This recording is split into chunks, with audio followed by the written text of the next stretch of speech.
Today we're going to remove the passenger sway bar links on this 2006 Honda Civic Si using a Torx 30 to insert it here, and we'll be using a size 17 wrench to remove it from here.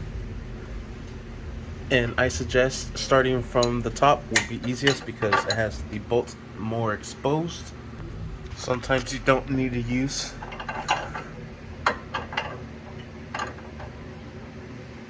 this Torx 30 if the